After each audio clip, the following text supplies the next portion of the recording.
안녕하세요. 전자회사에 근무하고 있는 30대 여자입니다. 여러분이 생각하는 세상에서 가장 한심한 종류의 사람은 어떤 사람인가요? 저는 겉멋만 든 사람이 정말 한심하게 느껴집니다. 알맹이를 채우거나 성장하려 하지 않고 그저 치장에만 신경 쓰면서 겉만 화려하게 꾸미는 사람은 백발백중 본인뿐만 아니라 상대방도 겉만 보고 판단하거든요. 겉은 그저 돈만 들이면 얼마든지 꾸며낼 수 있지만 정작 능력이나 인성 같은 건 돈으로는 절대 해결할 수 없는 거잖아요. 저도 한때 화려하고 번드르르한 겉모습에 속았던 적이 있습니다. 하지만 그 번지르르한 모습은 부지런히 자기 관리에 철저한 게 아니라 오로지 자신의 겉모습, 자신의 안위만 중요하게 생각하는 이기적인 민낯이 있다는 걸 알게 됐어요. 그리고 이 이야기는 제가 그 민낯을 맞닥뜨린 후에 겉멋만 든 가면을 벗겨서 부숴버리는 사연입니다. 지금은 알아주는 대기업 전자회사의 기획팀에서 일하고 있지만 얼마나 출세를 하고 얼마나 돈을 벌어도 저는 늘 돈 제대로 쓰는 법을 몰랐어요. 옷 하나를 사도 브랜드 상관없이 그냥 오래 입고 유행 안 타는 보세에서 샀고 좋은 걸 하나 먹으려고 하면 소고기 원산지가 어디고 몇 등급인지 따질 줄도 몰랐죠. 제가 검소하다기보단 그냥 어렸을 때부터 보고 자란 습관 때문일 겁니다.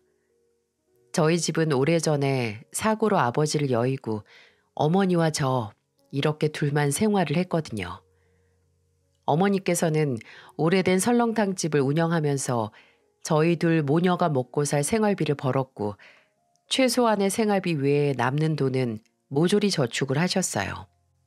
싼 게 비지떡이라는 말은 저희 어머니 앞에서는 비지떡이라도 배만 부르면 족하다라는 말로 무용지물이 됐고요.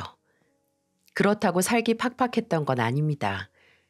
그저 소비를 해야 한다면 값이 싼 최선의 선택지를 선택할 뿐이었고 남들이 보기에는 구질구질하고 악착 같다고 할 수도 있지만 그런 생활 습관이 저와 어머니를 안락한 집에 살 수 있게 해줬고 또 저를 대학에 보내줬고 지금의 편한 생활이 가능하게 만들었어요. 근데 또 습관이 무섭잖아요. 제가 취업을 하고 생활이 예전보다 훨씬 여유로워졌지만 저와 저희 어머니의 씀씀이는 그대로였어요. 1인당 몇십만 원씩 하는 호텔 레스토랑도 남편과 연애할 때 처음 가봤으니 말입니다. 남편은 저와 다르게 쓸 때는 쓸 줄도 알고 또 돈 쓰는데 거침이 없는 사람이었어요. 대학교 동기에게서 소개를 받은 남편은 저와 동갑으로 해외 명품 브랜드 회사의 관리직이었는데 직업만 들어도 좀 화려하고 있어 보인다고 생각을 했어요. 아니나 다를까 소개를 받고 처음 만나는 자리에 남편은 쓰리피스에 딱 보기에도 기성품이 아닌 맞춤으로 보이는 정장을 입고 나왔더군요. 비싼 옷에서 나오는 건지 아니면 탄탄한 직업에서 나오는 건지 모르겠지만 남편의 첫인상은 자신만만하고 콧대가 좀 높아 보인다는 거였네요. 말 한마디 한마디에서 자신감이 보였고 첫 데이트도 굉장히 주도적으로 이끄는 리더십이 있었습니다. 그렇게 제게 없는 점을 갖고 있는 남편에게 전 끌렸어요. 자신을 잘 가꾸고 투자하는 남편에게 말이죠. 남편은 사용하는 향수만 수십 가지였고 옷은 따로 옷방을 만들어도 모자랄 정도로 많다고 했어요. 때로 본인이 누리고 걸치고 있는 걸 나열하면서 뽐내기도 했지만 그때는 자기 관리에 참 철저한 자신감이라고 생각을 했습니다. 이왕 할 거면 뭐든 최고를 해야 직성이 풀리는 남편은 저와 연애를 하던 때도 최고의 데이트 코스를 짜서 왔어요. 좌석 가격만 30만 원 가까이 하는 VIP 뮤지컬 티켓을 예매하고 연줄이 있어서 예약을 해야만 갈 수 있는 원 테이블 레스토랑에 가서 식사를 했죠. 종종 제가 데이트에 돈을 너무 많이 쓰는 것 같다. 그냥 소소한 데이트도 좀 하자고 하니 이런 말을 하더라고요. 나는 지혜 너랑 하는 건 뭐든 최고로 즐기고 싶어. 여행부터 한 끼 식사까지 뭐든지. 나한테 소중한 사람하고 시간 보내는 건데 돈이 무슨 대수야. 그래도 한 번 만나는데 매번 몇십씩 쓸 수 없잖아. 내가 쓰는데 왜 지혜 네가 아까워해? 나는 별 볼 일 없는 곳에서 시간 보내고 싶지 않아. 내가 그러고 싶다니까. 이때 이 사람이 시간을 1분도 그저 그런 걸로 허비하고 싶어 하지 않는구나 라는 걸 느낄 수 있었어요. 하지만 오로지 남편이 제게 돈을 잘 쓴다고 해서 마음이 갔던 건 아니었어요. 아무리 살아가는 방식이 달라도 본질적으로 저희는 같은 점이 있었거든요. 남편도 저와 마찬가지로 일찍 아버지가 돌아가시고 홀어머니와 남동생 셋이서 살아왔다는 점이 같았죠. 만난 지 반년 정도 지났을 때 남편은 술 한 잔 걸치고 제게 고백을 하더군요. 내가 죽어라 출세해서 돈 버는 거? 물론 예전에 누리지 못한 걸 지금 누리기 위해 돈 버는 것도 맞지만 다 나랑 내 동생 키우느라 고생한 우리 엄마 호강시켜 드리려고 그런 거야. 주혁 씨 어머니께서 고생을 많이 하셨나 봐. 우리 엄마 진짜 불쌍하게 사셨어. 지혜 너희 어머니는 그래도 식당 하나라도 있지. 우리 엄마는 돌아가신 아버지가 남긴 빚 때문에 남의 집 청소해주는 아르바이트 하면서 몸이 부서져라 일하셨어. 지금에야 나랑 동생이 돈 벌어서 빚도 다 갚고 엄마 집 마련해서 편하게 사시지만 내가 평생 다 갚아도 모자라. 그 마음을 누구보다 잘 알았습니다. 저 또한 어머니께서 혼자 딸 자식 조금이라도 본인보다 편하게 살게 하기 위해 일하셨던 걸 알고 어른이 돼서 돈을 벌면서 늘 어머니 생각이 먼저 났거든요. 좋은 곳에 가면 어머니 생각이 가장 먼저 나고 좋은 걸 먹으면 어머니 생각이 나는 그런 마음을 말이죠. 살아가는 방식은 너무나 다르지만 이렇게 동병상련 감정을 느낄 수 있는 남편에게 정이 들었고 저희는 사귄 지 2년 만에 결혼 준비를 하기 시작했습니다. 평소에도 본인 어머니 이야기를 참 애틋하게 하고 끔찍히 생각하는 걸 알고 있었지만 실제로 남편이 시어머니와 함께 있는 모습을 봤을 때는 적잖이 놀랐습니다.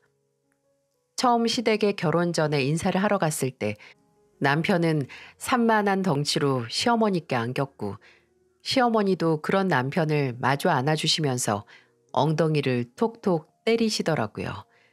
제가 보는 앞에서 말이죠. 조금 놀라긴 했는데 그냥 사이가 정말 좋은가 보다라고 생각하고 넘겼어요. 근데 남편을 안아주던 시어머니가 남편 뒤에 있던 저를 보는 순간 달라지는 표정과 눈빛에 흠칫하고 놀랐던 게 4년이 넘게 지난 지금도 기억이 나요. 남편을 안아줄 때는 사르르 눈 녹듯이 미소를 짓던 인자한 얼굴이 저를 보자마자 싸늘하게 식으면서 무표정하게 변하는 게 말이죠. 처음 뵙겠습니다. 유지혜입니다. 그래. 잘 왔어요. 들어와요. 나중에는 웃어주시긴 했지만 뭔가 굉장히 가식적인 느낌이었어요. 억지로 웃어 보여주는 그런 느낌이요. 찜찜한 마음을 애써 한 구석으로 몰아두고 들어가 자리에 앉았을 때 형식상 이런저런 이야기가 오고 갔습니다. 그러다가 저도 아버지가 일찍 돌아가시고 어머니도 혼자 오래 지내셨다는 이야기가 나왔는데 시어머니가 갑자기 굉장히 서글픈 표정을 지으시더라고요. 그래서 본인 처지와 같은 집안이라서 좀 공감이 되시나 싶었는데 그 입에서 나온 말은 전혀 그런 종류의 말이 아니었어요. 우리 아들 불쌍하게 장인하고 술 한잔 못 해보겠네. 아니, 이게 말이 되나요? 불쌍한 건 일찍 아버지가 돌아가셔서 어머니하고 둘이 산 저지 장인한테 고작 술 한잔 못 받는 남편이 대체 뭐가 불쌍하냐고요. 제가 어처구니가 없어서 뭐라 대답을 못하니까 남편은 수습한답시고 내가 결혼해서 장인어른 생기면 아버지랑 못 해본 거 하고 싶었던 걸 아셔서 그래. 라고 하는데 그 말에 저도 기분이 나빠 작은 목소리로 남편에게 그럼 나도 억울하지. 며느리 사랑은 시아버지라고 하잖아. 라고 했네요. 시어머니는 본인이 말실수한 걸 전혀 인지하지 못하고 그 후로도 제가 국내 대기업에 다닌다는 얘기가 나오니까 요새는 해외 브랜드가 최고라더라 라는 소리를 하셨네요. 좀 짜증이 나서 시댁 거실을 쭉 둘러보고 어머님, TV랑 에어컨이랑 저기 공기청정기 다 저희 회사 제품이네요. 써보니까 역시 국내 제품이 최고죠? 라고 하니 시어머니는 입술을 한번 삐죽거리고 바로 다른 주제로 대화를 돌리시더군요. 나중에 시댁에서 식사를 다 마치고 집으로 가려고 일어설 때 제가 나오면서 차 키를 남편에게 건넸거든요. 근데 배웅해 주시던 시어머니가 그걸 보고 또 이렇게 말씀하셨어요. 너는 네 손으로 운전대 안 잡니? 갈 때도 주여기를 꼭 시켜야 쓰겠어? 아니 그럼 남편 차를 타고 왔는데 굳이 제가 운전을 해서 가야 하는 건가요? 운전을 제가 안 했다는 것만으로 타박받아야 하는 건지 남편은 제게 우리 엄마가 나를 너무 아껴서 그래. 장가 간다니까 걱정되고 서운하셔서 괜히 지금만 그러시는 거지. 결혼하면 안 그러실 거야. 라고 했지만 저는 그 말을 믿지 않았어요. 그리고 제 예상이 적중했죠. 시어머니의 이런 행동은 저희가 결혼을 해서 더 심해졌지 결코 나아지진 않았습니다. 오히려 이 첫 만남이 시작이었죠. 솔직히 너무 많아서 전부 늘어놓진 못하겠지만 정말 대표적인 얘기만 해드릴게요. 일단 시어머니는 남편이 힘을 쓰는 꼴을 못 보셨어요. 무거운 물건을 들거나 벽에 못을 박고 가구 같은 걸 조립하는 것을요. 결혼하고 처음으로 시댁 김장을 도와드리러 간 날이 있었거든요. 처음부터 제게 먼저 전화를 하셔서 바쁜 애한테 말하지 말고 그냥 너만 오라고 그렇게 얘기하시더군요. 남편은 주말에 쉬게 내버려 두고 저만 오라고요. 근데 제가 왜 굳이 그래야 하나요? 모른 척하고 남편을 끌고 가니 시어머니는 현관으로 들어서자마자 절 째려보시더군요.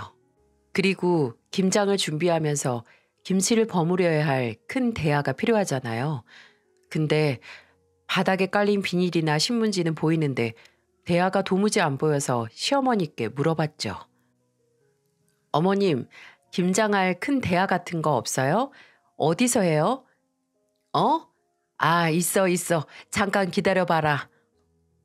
그러고 한참을 주방에서 다른 일을 하셔서 저도 양념 만든 거 정리하고 있는데 그때 남편이 화장실에 갔거든요. 화장실 문이 닫히는 소리가 나자마자 갑자기 저를 부르셨어요. 너 이리 와라 라고 부르셔서 간 곳은 다용도실이었고 시어머니는 다용도실 끝에 자리한 작은 창고 문을 가리키면서 이렇게 말씀하셨어요. 거기 열면 제일 윗칸에 다라이 큰 거 3개 겹친 거 있을 거다. 끄집어내서 이쪽에 내려다 놔라. 일단 시키시니까 하긴 했는데 느낌이 좀 이상했어요. 아무래도 타이밍이 말이죠. 남편이 없을 때 제게 힘쓰는 일을 시키려고 아마 기다리고 계셨던 것 같지 않나요? 그래도 사람이 그렇게 유치할까 싶어서 애써 다르게 생각하려고 하는데 제 느낌은 틀린 게 아니었네요. 시어머니는 남편에게는 담근 김치를 넣은 빈통을 안겨주면서 옮기라고 하시고 제게는 절인 배추가 가득 들어있는 스텐 대야를 안겨주시면서 거실로 옮기라고 하셨습니다. 뭐가 더 무거울까요? 남편은 키가 180이 넘고 운동도 꾸준히 해서 몸이 좋았고 저는 160 초반의 키에 몸에 근육도 얼마 없어서요.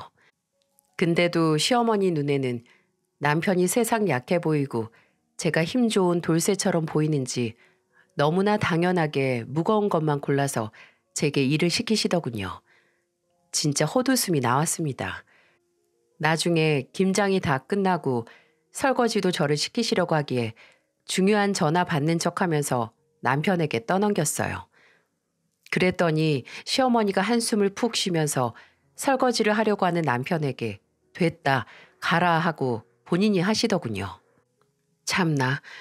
그리고 김치 2통 받고 집으로 가려고 하는데 정말 끝까지 그 김치통을 가리키면서 지혜가 들고 가, 잘 먹어라 라고 콕 집어서 말하셨어요.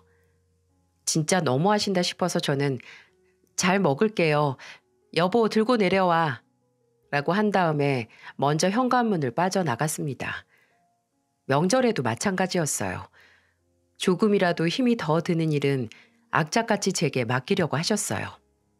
이외에도 남편이 한 번씩 혼자 시댁에 가서 밥을 먹고 오는 날이면 어김없이 그날 저녁에 전화를 하셔서 너 요새 네 서방밥 잘 안 챙기니?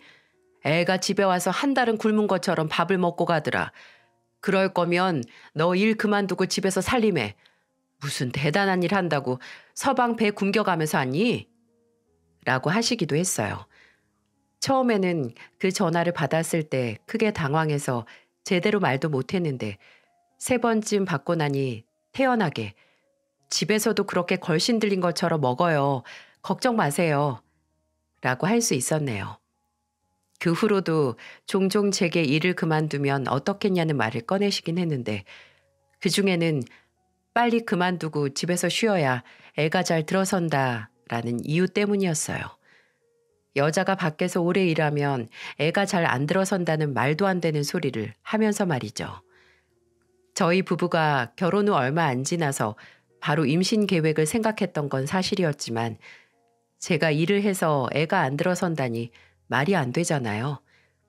근데 결혼하고 2년이 지나도 애가 안 들어서자 한 번은 저를 의심까지 하시는 거 아니겠어요? 몸에 이상이 없는 이상 이렇게 애가 안 생길 수 없다고 저를 끌고 산부인과에 가려고 하셨어요. 그것도 처음에는 밥 사주시는 척해서 저를 불러내신 후에 말이죠.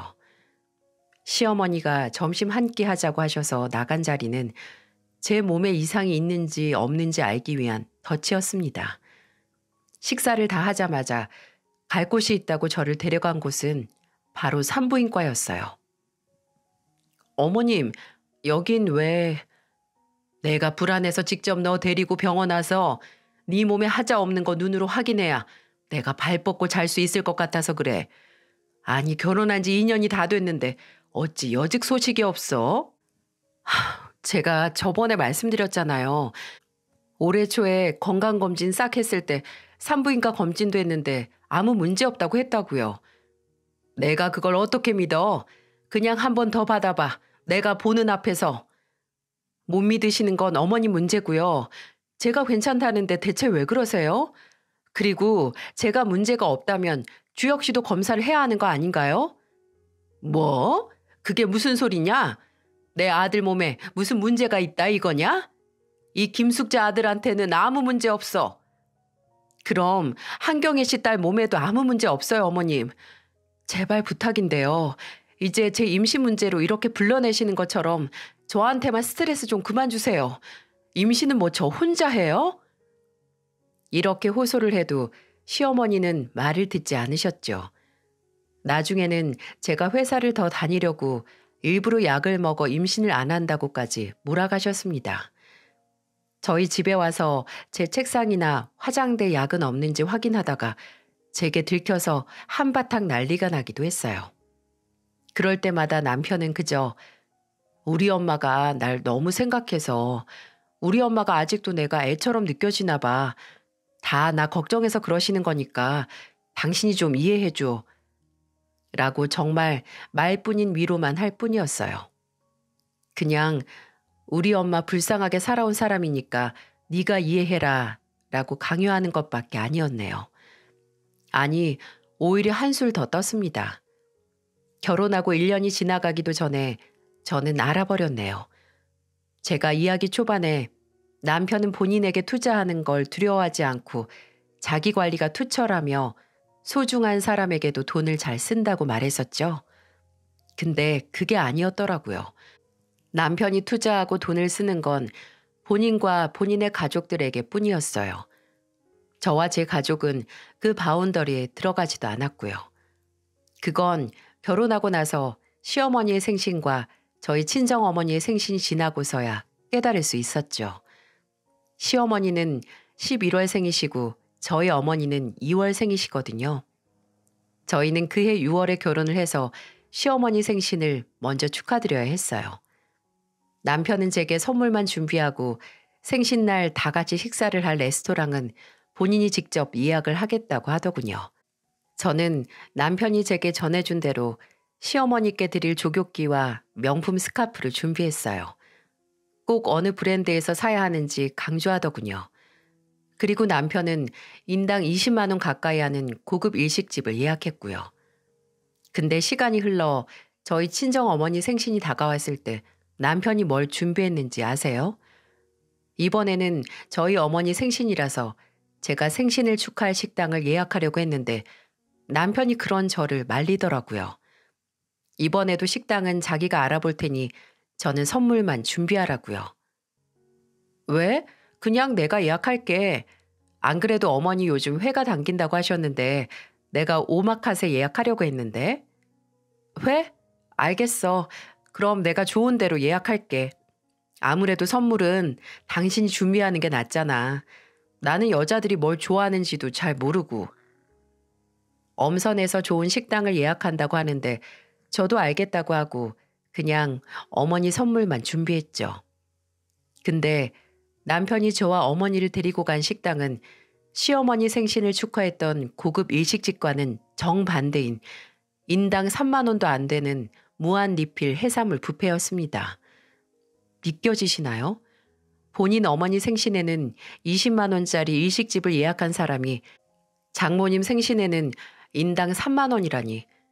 아니, 3만 원도 아니고 정확히는 2만 7천 원이었습니다. 꾸역꾸역 할인까지 다 받아서요. 제가 뷔페 앞에서 넋이 나가서 물어봤어요. 여기야? 설마 여기서 우리 엄마 생신 축하를 하자는 거야? 괜찮지? 여기 지점이 특히나 평이 좋대. 장모님이 회 드시고 싶다고 하셨죠? 오늘 마음껏 드세요. 진심으로 그 자리에서 뻔뻔하게 웃는 얼굴을 주먹으로 치고 싶었어요. 우리 어머니가 왜 이런 무한 리필 뷔페에서 생신을 축하받아야 하지? 우리 어머니가 시어머니보다 못한 게 뭐가 있다고 라는 생각에 얼굴이 점점 굳어지는 게 느껴졌어요. 근데 저희 어머니는 그래도 사위가 모시고 온 곳이라고 예약한 룸에 들어가서도 웃으시면서 잘 먹겠다고 하셨어요. 식사하는 내내 입에 음식을 넣어도 맛이 안 느껴졌습니다. 밥을 먹는 내내 이 인간을 어떻게 요리할까라는 생각만 했어요. 혹시나 이렇게 저렴한 곳을 예약했다고 했으니 따로 선물이라도 준비했을까 싶어 넌지시 물어보니 안 했답니다. 선물은 제 담당 아니네요. 식사 후에 어머니를 모셔다 드리고 집으로 가는 차 안에서 정말 한마디도 안 했습니다. 집에 도착했을 때 오히려 남편이 제게 먼저 말을 걸었어요. 뭐야? 당신 왜 밥 잘 먹고 입이 대빨 나왔어? 뭐가 문제인데? 뭐가 문제냐고? 정말 몰라서 물어? 진짜 모르는 거면 당신 지능에 문제가 있는 거야. 어떻게 당신 엄마 생신에는 인당 20만 원짜리 식당을 예약했으면서 우리 엄마는 3만 원도 안 하는 뷔페를 예약해? 제정신이야? 당신 엄마랑 우리 엄마를 이렇게 노골적으로 차별할 수 있어? 뭐야? 아니 그것 때문이야? 나는 장모님이 회 드시고 싶다고 해서 많이 드시라고 뷔페 간 거지. 너도 참 속이 좁다. 웃기고 있네. 모른 척하지 마. 누굴 머저리로 알아? 당신 분명히 당신 엄마랑 우리 엄마 차별한 거야. 진짜 진심으로 대접하고 싶었으면 생신날 비싼 횟집이나 일식집 가서 드시고 싶은 만큼 무제한으로 시켜주지. 무슨 무한 리필집에 가? 당신 엄마 생신에 무한 리필 뷔페 갈 수 있어? 당신 회사 상사들 모실 때 무한 리필집 갈 거야? 명품 브랜드에서 일한다고 온 몸을 명품으로 두르고 다니면 뭐하니? 정작 가족은 무한 리필집 데려가서 대접한다고 하는데. 아, 그건 다르지. 장모님은 워낙 아무거나 잘 드시잖아. 음식도 원래 맛을 아는 사람 입으로 들어가야 안 아까운 거야. 아, 그래? 그럼 내년 시어머니 생신에는 당신이 먹던 남은 음식 대접하면 되겠다. 그치? 뭐? 너 그게 무슨 말이야? 당신 어머님 꼭 당신이 먹다 남긴 밥 싹 드시잖아. 감자탕에 있는 고기도 그렇고 간장게장도 당신이 먹다 남긴 거 꼭 한 번 더 싹 긁어서 드시잖아. 남은 음식만 먹던 사람한테 그렇게 좋아하는 남은 음식 드려야지. 안 그래? 이 사건 후로 같은 문제로 몇 번을 싸웠는지 몰라요. 그 다음에 시어머니 생신에 제가 생신 선물로 저희 어머니 생신에 갔던 무한 리필 뷔페 2인 동반 무료 티켓을 드렸던 때 한 번 더 박터지게 싸웠어요. 남편은 본인 가족이나 본인에게 드리는 돈이나 시간, 노력은 전혀 아까워하지 않으면서도 꼭 저나 저희 어머니께 들어가는 투자는 아까워서 쩔쩔매면서 꼭 어떻게 해서든 더 싸거나 시간이 덜 들어가는 길을 찾으려고 했습니다. 한 번은 무슨 바람이 불었는지 본인 회사 브랜드에서 새로 출시한 화장품을 가져와서 저희 어머니 가져다 드리라고 주더군요. 웬일이래? 하고 고맙다고 했는데 뭔가 화장품 케이스들이 굉장히 작은 겁니다. 근데 용량이 되게 작다. 원래 크림 한 통에 50ml는 하잖아. 이건 30ml 정도 돼 보이고 이건 20ml 정도 되겠는데? 아, 신제품이라서 그래. 신제품이라서. 정식 출시 전에 먼저 만든 거라 아무래도 용량이 좀 작아.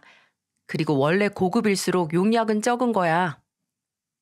이 얘기를 듣고 그저 그런가 보다 했는데 거짓말을 치려면 증거를 완벽하게 없앴어야죠. 아파트 분리수거하는 날 박스를 치우는데 그곳에 남편이 저희 어머니께 드리라고 준 화장품 본품 박스가 있었습니다. 그리고 그 박스를 들었을 때 본품 60ml와 함께 샘플 20ml가 같이 들어있었다는 걸 알게 됐죠. 그렇습니다. 본품은 본인 어머니께 드리고 공짜로 딸린 샘플만 저희 친정 어머니께 적선하듯이 준 거예요. 그때 바로 어머니를 드리려고 했던 작은 크림통을 들어 소파에 누워있던 남편에게 던졌습니다. 일단 샘플 줄 거면 차라리 주지 말라고 필요 없다고 고래고래 소리를 지르면서요. 남편은 순간 얼굴로 크림통을 맞아 화를 내려다가 제 손에 들린 본품 박스를 보고 말을 잇지 못하더군요. 지도 할 말이 없겠죠. 그저 본인 아들만 귀하게 여기는 시어머니와 마찬가지로 남편 또한 그저 본인과 본인 어머니만 소중할 줄 아는 그런 이기적인 인간이었습니다. 심지어 지 혼자서 알아서 효도를 하는 것도 아니었어요. 저희 어머니한테는 샘플 주는 인간이 시어머니가 조금이라도 몸살이 나시거나 하면 저한테 이런 말부터 꺼냈으니까요. 엄마 혼자서 괜찮으실까? 당신이 가서 죽 좀 만들어 드려야 하는 거 아니야? 약 좀 챙겨드리고. 왜 당신이 안 가고 내가 가? 아니 며느리가 시어머니 편찮으시면 갈 수도 있지. 내가 뭐 못할 말 했어? 내 말은 왜 아들인 당신이 먼저 갈 생각은 안 하고 나한테 먼저 떠넘기냐는 말이야. 야, 됐어. 내가 너한테 무슨 말을 하겠니? 우리 엄마도 참 불쌍하시지. 이렇게 정없는 며느리나 보고. 우리 엄마야말로 불쌍해. 생신날 무한리필 뷔페나 데려가는 사위 봤으니까. 명품 브랜드에서 일하면 뭐하니? 하는 짓이 명품이 아닌데.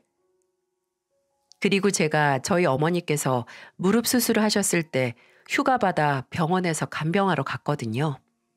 근데 제가 간병 가기 전 집에서 간단하게 짐을 싸고 있으니 뒤에서 삐딱하게 서서 그러더군요. 너는 너희 어머니만 중하고 우리 엄마는 안중에도 없지? 장모님 아프시다니까 바로 튀어가네? 그럼 너도 튀어가던가. 나한테 가서 죽하라고 해놓고 내가 안 간다고 했으면 너라도 갔어야지. 그나마 나는 너한테 떠넘기지도 않고 내가 알아서 하잖아. 어머님도 참 딱가시지. 입으로만 효도하는 자식 때문에 편찮으실 때 죽 한 번 못 얻어 드시고. 그리고 나는 어머님 편찮으실 때 안부 연락이라도 했어. 근데 너는 우리 엄마 수술하신 다음에 전화라도 드렸어? 아니잖아. 저희는 이런 다툼이 쌓이고 쌓여서 급속도로 서로 사이가 안 좋아졌습니다. 집안에서 마주쳐도 거의 대화다운 대화도 안 했고요. 명절에도 각자의 본가로 갔습니다. 남편이 저희 집에 갈 때는 할인마트에서 싼 돼지고기 사가려고 하고 시댁에는 LA 갈비 사가려고 했을 때 이후로 말이죠. 아무리 중요한 일이 생겨도 딱히 말도 안 했어요. 저희 어머니께서 무릎 수술 이후 하시던 설렁탕집을 정리하시고 평생 모은 돈으로 3층짜리 건물을 인수했을 때도 남편에게 전하지 않았습니다. 안 그래도 남편 회사와 멀지 않은 곳에 있는 건물이라서 나중에 남편이 먼저 알게 되면 그때 말할 생각이었어요. 괜히 말 전한다고 먼저 말 걸었다 또 싸움하기 싫었거든요. 진심으로 이렇게는 못 살겠다. 정말 애 생기기 전에 이혼해야지 하고 고민까지 했답니다. 어머니께 상담을 하고 싶긴 했지만 꿈에 그리던 건물을 인수하셔서 한껏 고조된 어머니의 기분을 망치긴 싫었어요. 어머니는 식당을 정리하고 작지만 건물주가 된 후 조금 쉬셔도 좋을 텐데 수술한 지 얼마 지나지 않은 몸으로 매일 건물에 출근하듯 가셔서 청소를 도맡아 하셨거든요. 그렇게 한껏 충만한 행복을 느끼시는 어머니께 딸의 이혼 결심을 바로 전할 수는 없었네요. 그렇게 간간히 먼저 이혼했던 친구들에게 조언을 받아가면서 혼자 끙끙 앓고 있었어요. 그러다가 알다 못해 막 썩어가려던 이가 알아서 툭 뽑힌 사건이 터지고야 말았어요. 하루는 남편이 퇴근하고 집에 와서 계속 비죽비죽 웃는 게 아니겠어요? 저랑 눈을 마주칠 때마다 굉장히 기분 나쁘게요. 며칠 전부터 감기 기운이 있다고 죽어가던 사람이 왜 저러지 싶어서 미심쩍었는데 밥을 먹다 말고 대뜸 이런 소리를 하더군요. 이번 주 주말에 우리 엄마 모시고 바람 좀 쐬러 가자. 이번 주? 안 돼. 나 금요일에 엄마 모시고 병원 갔다가 엄마 집에서 자고 올 거야. 너는 무슨 며느리가 그러냐? 좀 시어머니한테 잘 보일 생각 없어? 주말에 모시고 좋은 데 가서 같이 시간도 좀 보내고, 어? 그러는 너는 좋은 사이가 될 생각은 있어? 평소에 전화 한 통 안 하는 주제에 무슨 할 말이 있어서 그래?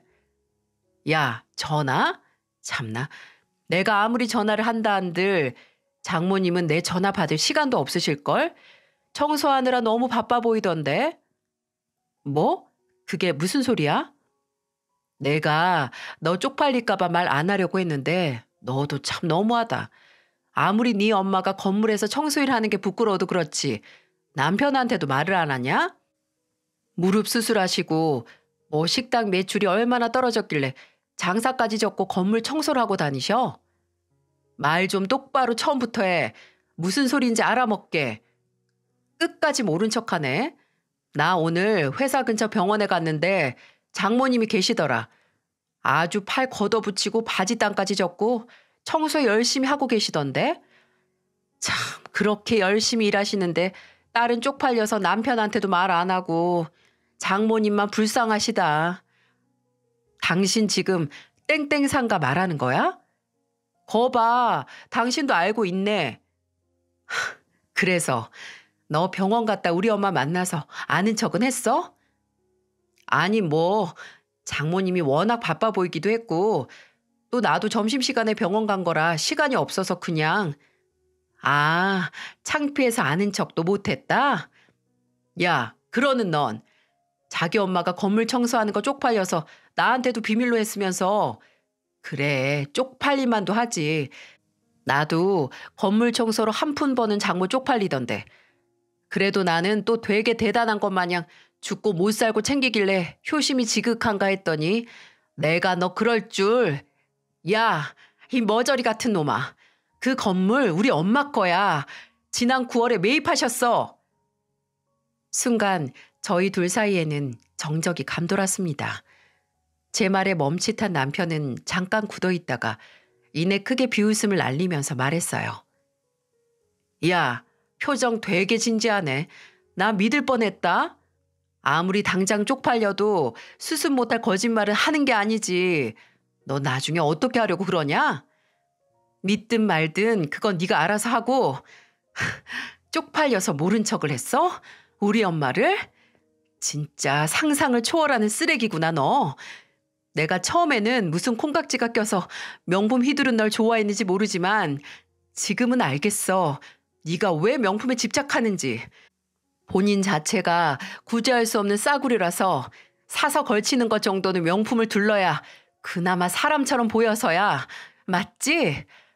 뭐? 야, 너 말 다 했어? 진짜 구질구질한데 누군데 나한테? 다 필요 없고 너 말 한 번 잘 꺼냈다. 타이밍 잘 맞췄어. 우리 이혼하자. 나 어제 변호사 보고 왔어. 그냥 상담만 받으러 간 건데 상담하다 보니까 아무래도 안 될 것 같아서 이혼 소장 작성도 하고 왔어. 아, 여기 있다. 저는 휴대폰을 들어서 변호사 사무실에서 작성 후에 찍어둔 이혼 소장을 남편에게 들이밀었습니다. 지진이 난 것처럼 흔들리는 눈동자로 휴대폰 화면을 더듬던 남편은 손으로 입을 쓸더니 오히려 코웃음을 치더군요. 이혼? 네가 정말 돌았냐? 그 뻣뻣한 자존심 때문에 이혼한다고? 누가 내 자존심 때문이래? 너 때문이야, 너 때문. 네가 타지도 않고 분리수거도 안 되는 쓰레기 중에 쓰레기라서 그 악취 때문에 이혼하는 거야. 네가 나랑 헤어지고 잘 살 것 같냐? 웃기지 마. 너 네가 대기업 다닌다고 믿을 구석 하나 있는 줄 아는데 건물 청소나 하는 별 볼 일 없는 신정분인 네가 나 없이 잘 살 것 같아? 아, 그러고 보니 이것도 있었네. 내가 부동산에 엄마랑 같이 갔었거든? 자, 봐. 이걸 보고도 못 믿겠으면 뭐 어쩔 수 없고. 남편이 무슨 말을 하든 저는 들고 있던 휴대폰에서 다른 사진도 찾아서 남편 눈앞에 가져다 놨어요. 그건 제가 미리 찍어둔 어머니 명의로 된 건물 등기부 등본이었습니다. 이렇게 써먹을 줄은 몰랐는데 휴대폰을 들여다보는 남편의 표정이 점점 일그러지는 걸 보면서 조금 후련하긴 했어요. 남편은 한참을 손으로 입을 틀어다 막고 충격에 빠져 있더니 이내 이런 헛소리를 내뱉더군요. 왜 나한테 말 안 했어? 꼭 해야 돼? 엄마가 건물 매입하신 게 지난 9월이라고, 9월. 우리 사이 진짜 안 좋았어. 당신이 추석에 우리 집에 돼지고기 사가고 당신 집에는 소고기 사갔을 때 더 나빠졌고. 그럼 이게 다 내가 장모님 댁에 소고기를 안 사가서 이런 거라고? 넌 머리가 그렇게 나쁘냐? 어떻게 말이 그렇게 돼? 아니면 너무 충격받아서 뇌가 잠깐 기능을 상실한 거야? 당신이나 당신 엄마나 지들밖에 모르는 이기적인 쓰레기니까 이혼한다고. 됐냐? 이제 이해가 가? 이렇게 갑자기 헤어진다고? 안 돼. 어떻게 이렇게 헤어져? 난 못해. 갑자기도 아니고 당신 허락도 필요 없어. 내가 끝낸다면 끝내는 거야. 이혼 얘기가 나왔으니 한 집에 있는 건 아무래도 불편하겠지? 내가 나갈 테니까 이 집은 이혼 조정하면서 팔아서 쪼개든지 몰아주든지 하자. 야, 지혜야, 잠깐만. 너 이렇게 가면 분명 후회한다. 어? 간단하게 짐을 챙기는 제 옆에서 남편은 아주 성가시게 후회할 거다. 다시 생각해봐라. 너 너무 감정적이다. 라는 소리만 하더군요. 저는 트렁크 가방 하나를 들고 가방을 챙긴 다음에 저를 졸졸 쫓아서 현관문 앞까지 온 남편에게 말했어요. 왜? 건물주 딸이라고 생각하니 이제 아깝니? 너 같은 놈은 그냥 평생 껍데기나 치장하고 그렇게 소중한 네 엄마랑 같이 살아. 아마 너 같은 놈 데려간다는 여자 없을 테니까 지구상에 딱 하나 있는 너 좋다는 여자, 네 엄마 잘 모시면서 살라고. 그대로 저는 어머니 댁으로 향했습니다. 어머니는 제가 남편과 사이가 좀 서먹하다고만 알고 계셨지 이렇게 이혼까지 결심할 정도로 나쁘다고는 상상도 못 하셨거든요.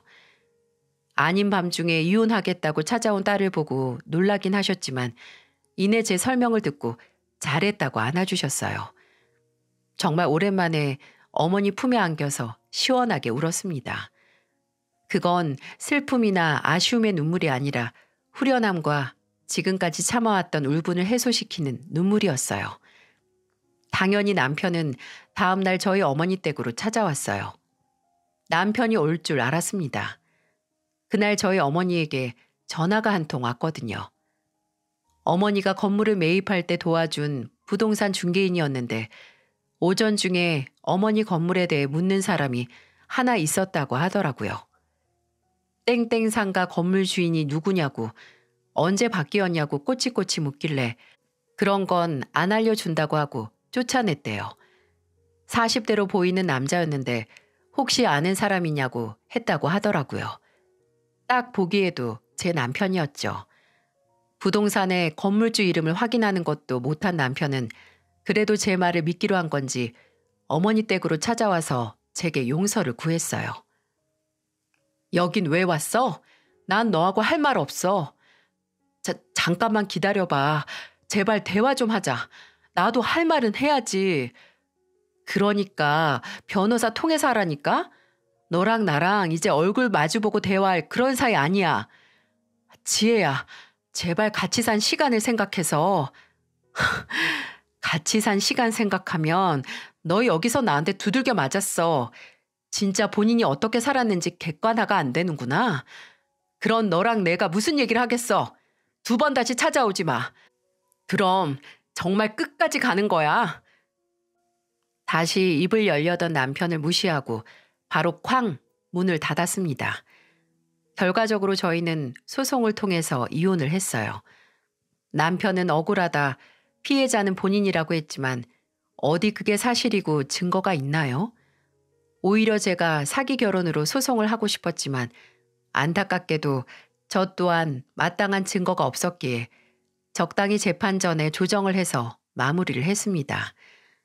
집과 재산을 거의 절반씩 나누어 가졌고 저는 그 후 이사를 가서 어머니와 함께 살았어요. 정말 반짝반짝 빛나는 사람이었기에 저도 그 사람 곁에 서면 함께 반짝거릴 줄 알았는데 오히려 그 반짝거림을 더 반짝이게 해주는 들러리에 지나지 않았습니다. 본인을 소중히 여기고 투자하는 사람이기에 저에게도 그럴 줄 안 거죠. 그저 겉모습에 속아한 결혼은 정말 속절없이 파국으로 가기 전에 최후를 맞이했네요. 근데 저는 이혼 확정이 나고 이제는 끝이라고 생각을 했는데 이혼하고 한 10달 정도 지났을 때였을까요? 모르는 번호로 전화가 오더군요. 이혼한 지 거의 1년이 다 되어 가는데 혹시 전 남편과 관련된 전화일 거라 생각도 안 하고 받았는데 앞불싸 시어머니였습니다. 아니, 시어머니였던 사람이죠. 처음에는 목소리도 못 알아보고 여보세요? 말씀하세요. 라고 하니까 이내 정말 다 쉰 목소리로 나다, 나야 라고 하는 말에 숨을 삼켰어요. 무슨 일이세요? 왜 전화하셨어요? 혹시 주혁이가 너한테 연락했니? 네? 아니요. 그 사람이 왜 저한테 연락을 해요? 그리고 그쪽도 저한테 연락하지 마세요. 이제 남보다 못한 관계니까. 그렇게 단호하게 전화를 끊었는데 이틀 뒤에 한 번 더 전화가 왔어요. 또다시 그 인간이 혹시 저한테 찾아가진 않았냐고요. 짜증나고 답답해서 무슨 일이냐고 하니 한참을 뜸을 들이다가 정말 충격적이고 알고 싶지도 않은 얘기를 제게 해주더라고요. 주혁이가 한 달 전에 회사에서 잘렸어. 아니 그게 이혼하고 정신을 통 못 차리다가 회사 안에서 불륜인지 뭔지 했다지 뭐니. 근데 지혜야, 네가 생각해봐라. 주혁이가 어디 그런 짓을 할래니? 애미가 저만 바라보고 사는 거 뻔히 아는데 어떻게 결혼한 회사 사람이랑 눈이 맞아서 회사에서 잘려. 제가 그걸 어떻게 아나요? 저도 그 인간이 어떤 인간인지 모르고 결혼했다가 죽순 입장인데. 근데 회사 내 불륜으로 품위 유지를 어겨 해고됐다니 참 구질구질하고 가지가지하네요. 저는 끝나지 않을 것 같은 푸념을 늘어놓는 시어머니에게 그 인간이 어떻게 되든 상관없고 저한테 오지도 않을 거다. 그러니까 다시는 연락하지 마라라고 하고 전화를 끊었습니다. 근데 말이 씨가 된다고 시어머니와 그 전화를 하고 일주일 뒤에 또다시 모르는 번호로 전화가 오는 게 아니겠어요? 새벽에 전화가 울려서 눈도 못 뜨고 모르고 받아버렸는데 그 인간이었습니다. 혀는 베베 꼬여서 알고 보니 술에 왕창 취해서 전화를 건 거였더라고요. 여보세요? 지혜야, 너니? 술 마셨어? 됐다. 나 끊는다. 잠깐만. 잠깐만 목소리 좀 들려줘. 내가 왜 너한테 아까운 내 목소리 들려줘? 술 마실 거면 곱게 마시고 잠이나 자. 잠이 안 오면 어디 머리라도 들이박아서 기절이라도 하든가. 지혜야, 나는 네가 나한테 이렇게 모질게 말을 해도 그래도 네 목소리만 들어도 좋다? 내가 진짜 요즘 너무 살기 싫어서 그래서 한 잔 했다. 한 잔이 아니라 한 바가지는 한 것 같다. 불륜하고 신세 망쳐서 살기 싫냐? 근데 어떻게 하니? 다 네 잘못인데 나한테 전화해서 쓸데없는 하소연 하지 말고 네 엄마한테나 해. 네 엄마 너 걱정해서 나한테까지 전화하시더라. 죄송하지도 않니? 매번 입으로만 우리 엄마 불쌍한 사람이라고 하는데 네 엄마 불쌍하게 만드는 게 바로 너 같은 자식이야. 이제 술 먹고 실수로라도 전화하지 마. 진짜 피 보는 수가 있어? 그렇게 전화를 끊은 후로 다시 전 남편이나 시어머니였던 사람에게서 연락은 오지 않았어요.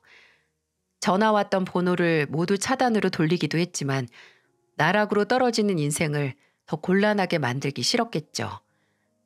예전에 전 남편을 소개해줬던 대학 동기에게서 남편이 여전히 백수로 살고 있고 그러다 시모와 함께 작은 집으로 이사를 갔다는 소식을 들은 후로는 어떻게 사는지 모릅니다. 그렇게 명품 인생, 지 잘난 맛에 사는 인간이 한순간에 어머니 집에 얹혀 사는 날백수가 되다니 진짜 인생은 짧은 것 같다가도 그 과정에서 시시각각 무서운 지각 변동으로 사람을 정신없게 만드는 것 같습니다. 그 과정을 괴롭게 만든 것도 다 그 인간이 자초한 일이지만요. 저 또한 제 인생을 조금 더 고달프게 만들긴 했어요. 그 인간이 정말 어떤 사람인지 모르고 결혼까지 해서 3년의 결혼 생활 동안 괴로웠으니까 말이죠. 이제는 그 괴로움 속에서 벗어나 자유를 맛보며 어머니와 단란하게 살고 있지만 혹시 제 눈에 콩깍지가 늦게 벗겨졌으면 어땠을까 생각하면 소름이 끼칩니다. 어머니는 건물주가 됐음에도 지금까지 일주일에 3번은 꼭 건물에 나가셨어요. 가서 건물 관리부터 세입자들과 소소한 만남까지 하고 계세요. 비상시국으로 인해 지난 몇 년 동안 모두 힘든 시기를 거쳤는데 어머니께서는 세입자분들을 위해 월세도 내리면서 착한 임대인 캠페인에 동참을 하셨어요. 아마 이런 어머니의 심성이 전 남편과 제가 아무리 살아온 배경이 같을지라도 다른 종류의 인간으로 자란 이유겠죠. 홀어머니를 향한 효심이 지극하다는 게 같다고 할지라도 남까지 갈아가면서 본인 어머니를 챙기려고 하는지 아니면 혼자 알아서 효도를 하는지 방법이 다르니까요. 지금도 한번 크게 데인 여파인지 그놈이 다 그놈 같아 보여서 다시 누굴 만날 시도조차 안 해봤습니다. 그리고 아마 앞으로는 크게 이변이 생기지 않는 이상 어머니와 함께 옹기종기 살 것 같아요. 지금 이 생활에 너무 만족하고 있거든요. 어쩌면 괜히 콩깍지까지 써가면서 결혼을 했기에 그런 고생을 한 건 아닌가 싶기도 하네요. 이야기를 들어주신 여러분께서도 만족스러운 인생을 살아가시길 바랍니다. 건강하시고 항상 행복하세요.